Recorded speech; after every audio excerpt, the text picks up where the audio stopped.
What's going on, guys? Welcome to the channel. In today's video we'll be talking about the newest upcoming S-grade modifier, Hell.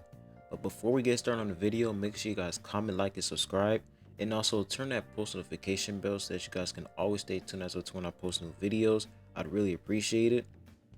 And by the way, if you guys are new to the channel, you can go ahead and click the link down below my channel and you can watch multiple videos.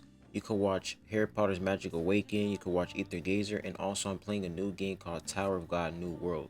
So if you guys want to check those videos out, you can go ahead and click the channel down below and you guys can start watching those videos. Now that that's out the way, let's get to the video. So as you can see right here, Hell, her kit is officially released. So let's get started with her kit. So before we get started on her kit, her damage type is Shadow. She's a Shadow damage type, and her position is Ranged Divine Grace. So for her skill 1, Nightmare Harvest, Hell will spray shoot at enemies to her front using her magic handgun. That's kind of weird. Dealing shadow damage. So basically her skill 1 is pretty simple. She just sprays a lot of shots at her enemies using her handgun, and that's it, dealing shadow damage. For her skill 2, Spectre Blast, Gang Lady takes on the magic cannon form and fires a shot in the locked on direction, dealing shadow damage. So for her skill 2, she basically has a magic cannon form and she aims and then she fires a shot on the locked on target, dealing shadow damage. So her skill 2 is kind of similar to, I forgot that character's name, but it's similar to the girl who skates around. She has like a roller skate, and then she has like her ultimate, she can aim with her ultimate. It's kind of similar to that character. That's like her skill 2. Now for her skill 3, Execution, this is pretty long. So Gang Lady takes on the cannon tower form and fires multiple cannon shots in the locked on direction. Each shot deals shadow damage in total at the cost of Divine Grace. Other stats do not affect Divine Grace expenditure from cannon shots. When in cannon tower form, the mod is immune to control effects, though she may not move. Use skills are the ultimate skill, and she can only rotate horizontally to aim. Reduces the damage taken, and every 1% of max HP loss also expends 1 Divine Grace. Game Lady exits Cannon Tower form when Divine Grace runs out or with the manual exit. So reading her skill 3, I'll say that her skill 3 is almost similar to Osiris's ultimate form. Like Osiris's ultimate. It's not the same thing, but like the fact that she loses HP and also expends 1 Divine Grace in her form proves that she's kind of similar to Osiris. And she can only exit out of the Cannon Tower form when Divine Grace runs out or with the manual exit. So you only have 2 ways to exit out of this form. Her Divine Grace, when her Divine Grace runs out, or with the manual exit. So those are only 2 ways, which is kind of similar to Osiris. So when you're in this form, you run out of HP, but each HP also expends 1 Divine Grace. Now, when in her Cannon Tower form, the mod is immune to control effects, though she may not move. So this technically means that she's immune to, like, I'm guessing she's immune to like debuffs. I don't know what this means, but she won't be able to move in this form, that's for sure. She can't move. The only way you can move her around is when you're aiming. Like, use skills are the ultimate skill, and she can only rotate horizontally to aim. So the only way you can move her around is by using her skills and her ultimate skill, and she'll be able to move around. Because remember, skill 3 is not her ultimate, this is just a skill. So I'm guessing you could only make her move when you use her skill 2 and skill 1. So the only way you can make her move around is by using her skills and her ultimate, just to let you guys know. And then of course, immune to control effects. And each shot deals shadow damage in total at the cost of Divine Grace. So I'm guessing the shadow damage, in order for you to take shots in this form, in this execution form, you have to expend Divine Grace in order for her to, do the shots. So I'm guessing Divine Grace is definitely going to be important on her, because her skill 3 seems like the most important part about her kit, because the fact that she can move around in her skill 3 form by using her ultimate skill and her skills, basically it puts the idea that you basically want to stay in her skill 3 form as much as possible because that's where she's gonna do a lot of damage. So that's her skill 3.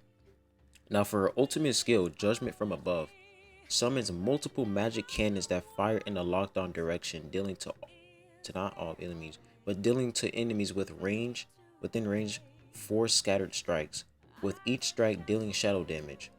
All teammates get a shadow damage boost for seconds upon skill cast.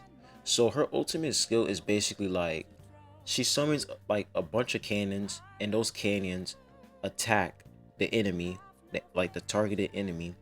And when she does that, your teammates will receive a shadow damage buff. That is pretty good. So if you're running a shadow damage team, like if you're running a team that has shadow modifiers, then she will be a really good character to put in a shadow team, because her ultimate can buff up shadow damage, which is really, really good. So reading her kit so far, she seems pretty solid, not bad. Her kit seems really, really good. The fact that she can buff shadow damage is really, really good. And like her ultimate skill, I really like her ultimate skill, because not only is she a DPS, she can provide some sort of support with her ultimate skill, because she provides shadow damage boost. Now before I, let you guys know whether you should summon for this character or not, let me go ahead and look at the CN tier list right here. So this is the CN tier list. Now, not a lot of characters from the CN are on this tier list, but they have Hell in this tier list and also have Hera. So for this tier list, as you can see right here, Hell is an S tier. Now, the reason why they put her in S tier, as you can see right here, is because she is a top tier range DPS with slightly boring gameplay. So reading this basically means that like she's a really good character, but if you're into gameplay and like you want to enjoy the character a lot, it seems like the CN players are saying that her gameplay is kind of boring. So her gameplay might become a little tedious in some type of way. I don't know, but this is the tier that she's in. Just to let you guys know, she's S tier. She's a really good character, really, really good. For Hera though, so it's confirmed that Hera and Hades are coming after Hell. That's officially confirmed. They're like the next banner. Like Hera's gonna be the next banner after Hell. So as you can see right here, she's a top tier support through her attack buffs and perfect as an AI companion. So Hera, she is a really, really good character. And it's like, if you guys really want to boost your account, and if you have a couple of DPS characters and you want to like buff up their damage, Hera is definitely going to be the way to go. So now it all comes down to whether you guys should summon for Hell or not. The answer is sure, go for it. Hell is a pretty good character. I really don't see a reason why you shouldn't summon for her. The only reason I can think of is Hera, and that's it. Like Hera, she's just broken. She's like one of the most broken supports in the game. So that's like the only reason why I'd say you guys should not summon for Hell. But if you guys want Hell, go ahead, go for it. But just know that Hera is right after Hell, and Hera is going to be a really, really good character, and she will boost your account a lot. So yeah, guys, if you want to summon for Hell, go for it. Really good character.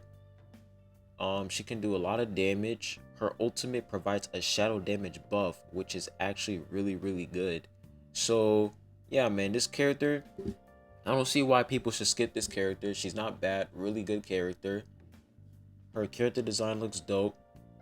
And yeah, if you're saving up, if you want to save up for a cracked character, like I said, Hera is definitely going to be the way to go, because she is just a good character overall. But Hell is really going to be, Hell is not a game-breaking character, but she's really going to boost your account by a lot because of her damage potential. So yeah, Hell, definitely, I recommend you guys to summon for her if you want to. If you don't want to, that's fine, because Hera's coming next. So yeah, anyways, what do you guys think? Are you guys gonna summon for Hera, or are you guys not gonna summon for her? Put your thoughts down below in the comment section. I will see what you guys think. But anyways, that'll be it for the video today. Make sure you guys comment, like, and subscribe. I really appreciate it. And stay tuned for more videos. But anyways, I'll be seeing you guys soon. Make sure you guys stay safe and stay hydrated. And I'll be seeing you guys soon. Peace.